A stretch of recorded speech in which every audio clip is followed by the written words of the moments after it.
Dependendo do horário que esse vídeo for analisado, bom dia, boa tarde e boa noite. Faço parte do grupo que ficou responsável pelo período da ditadura militar. Para contextualizar esse período, devemos lembrar que havia muita censura, tanto para a imprensa como para a população, que sempre foi oprimida em suas greves.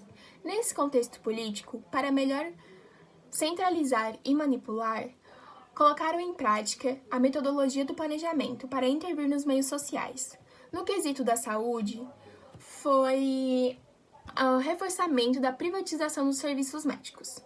Nesse mesmo âmbito, uma das primeiras medidas tomadas pelo Ministério do Trabalho foi suspender a participação de representatividade de empregados e empregadores no desenvolvimento de programas de saúde.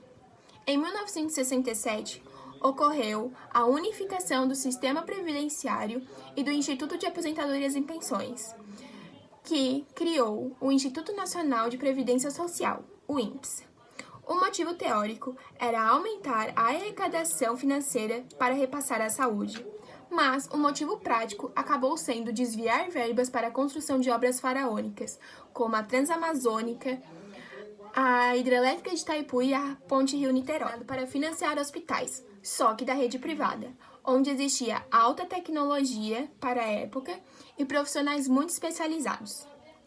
Nesse mesmo período, ocorreu um avanço benéfico, que foi que alguns trabalhadores antes negligenciados por programas de saúde acabaram recebendo assistência médica, como trabalhadores rurais, domésticas, trabalhadores autônomos e alguns casos de acidente de trabalho. No mesmo período que foi criado o INPS, também foi criado o FAS, que é o Fundo de Apoio ao Desenvolvimento Social. Ele era para ser direcionado ao coletivo da população, como programas de saúde, educação, transporte público e saneamento básico. Porém, ele também foi desviado para o crescimento do setor privado. Em 1975, ocorreu a 5ª Conferência Nacional de Saúde, e dela surgiu uma lei onde foi decretada a criação do Sistema Nacional de Saúde, o qual legitimava a pluralidade do setor. Também foram definidos nessa lei o que cada setor já existente tinha como dever. Sendo assim, o INPS ficou responsável pela assistência individual e curativa e o Ministério da Saúde, conjunto com as secretarias estaduais e municipais de saúde, ficaram responsáveis pela assistência coletiva e preventiva da população. Nesse mesmo ano, ocorreu o fim do milagre que teve alguns impactos na saúde, como a crise na prestação de assistência da rede pública e da previdência social. E assim, acabou dando alguns privilégios à rede privada na promoção à saúde. No âmbito epidemiológico da época, por causa da crise, ocorreu o êxodo rural, que acabou trazendo muitas doenças, antes só da parte rural, para as cidades, o que acabou ocorrendo epidemias e coisas do tipo. E nesse momento, acabou aumentando a demanda por consultas médicas ambulatoriais. Por isso, o governo decidiu criar dois programas para ajudar na prevenção e na tentativa de buscar eliminar as condições causadoras das enfermidades. Foram criados o Programa Nacional de Alimentação e Nutrição e o Programa de Interiorização das Ações de Saúde e Saneamento.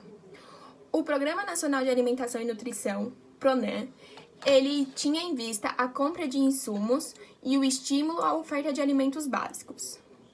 E o Programa de Interiorização das Ações de Saúde e Saneamento, ele propunha-se a implementar e operar uma estrutura básica de saúde e saneamento.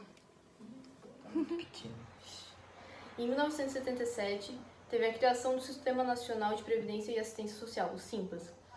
Ele promovia, ou pelo menos tentava promover, a reordenação do sistema de saúde.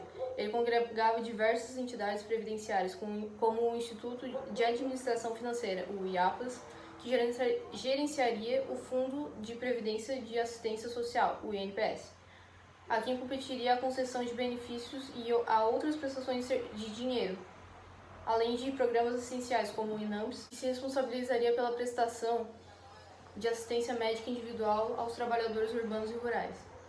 Além da fundação da Legião Brasileira de Assistência, voltada para a prestação de assistência social à população carente, da Central de Medicamentos, a CEME, e da Fundação Nacional do Bem-Estar do Menor, dentre outros.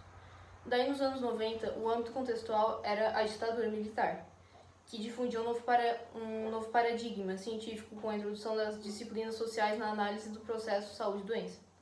Através delas, o método histórico estrutural passou a ser utilizado no campo da saúde, buscando compreender processos como a determinação da saúde da doença e de organização social prática médica. Daí depois veio a criação... Daí depois veio a crise de saúde. Daí depois veio a crise financeira no setor de saúde, quase faliu. Aí depois teve a Previdência e Saúde, Programa Nacional de Serviços Básicos de Saúde, que foi criado por um grupo de técnicos composto por representantes do Ministério da Saúde e do Ministério de Previdência e Assistência Social.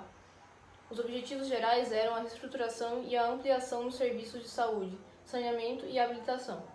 Eles tinham como pressuposto básico a hierarquização das formas de atendimento, de forma tal que a atenção primária se constituísse na porta de entrada dos clientes no sistema de saúde. Além disso, eles colocavam também como pressupostos básicos a participação comunitária, a integração dos serviços existentes públicos e privados e a regionalização definida por área e população. Aí, devido às propostas consideradas por muitos como progressistas, foi veemente rejeitado. Aí teve o Conselho Nacional de Administração da Saúde Providenciária, o CONASP. O objetivo era de reorientar as proposições do Previdência e Saúde, para que fossem reduzidos os custos de assistência médica. E também é importante mencionar que a criação desse conselho foi feita de forma bastante autoritária, porque não contemplava na sua composição a participação expressiva de trabalhadores da saúde e da comunidade. O plano proposto pelo conselho era representar um reforço nas políticas racionalizadas. O plano proposto pelo Conselho representava um reforço nas políticas racionalizadoras e na organização da assistência médica pela Previdência.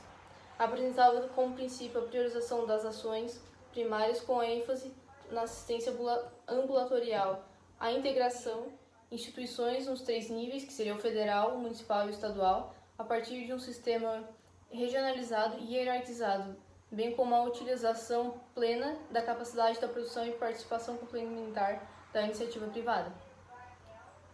Também teve, na introdução do plano, o governo assumiu a crítica ao modelo de saúde providenciária vigente, fazendo com que o mesmo viesse a representar uma opção de política de saúde, o que deu início a um processo de mudança na medicina privada e mercantil.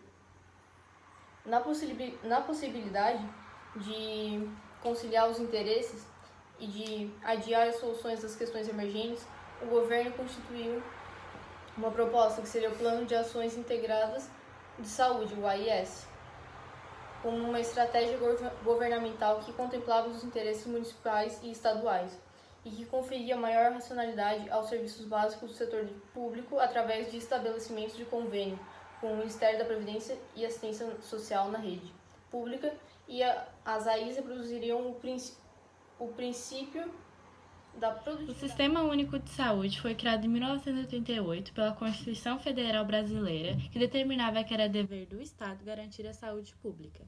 Só que foi só em 1990 que o Congresso Nacional aprovou a Lei Orgânica da Saúde, que ela instituiu preceitos que prevalecem até hoje e também detalhava como iria funcionar esse sistema. O SUS é um dos maiores e mais complexos sistemas de saúde pública do mundo, que abrange desde a atenção primária até um transplante de órgão. Ele também se constitui de 3 princípios básicos, que são a universalização, a equidade e a integralidade. A universalização diz que a saúde é um direito de cidadania de todas as pessoas. Então, cabe ao Estado assegurar esse direito, independentemente de sexo, etnia, ocupação ou outras características sociais ou pessoais. A equidade, o objetivo desse princípio, na verdade, é tratar desigualmente os desiguais, investindo mais onde a carência é maior. Já a integralidade leva em consideração as pessoas como um todo, todas as suas necessidades, a integração de ações, como outras políticas públicas.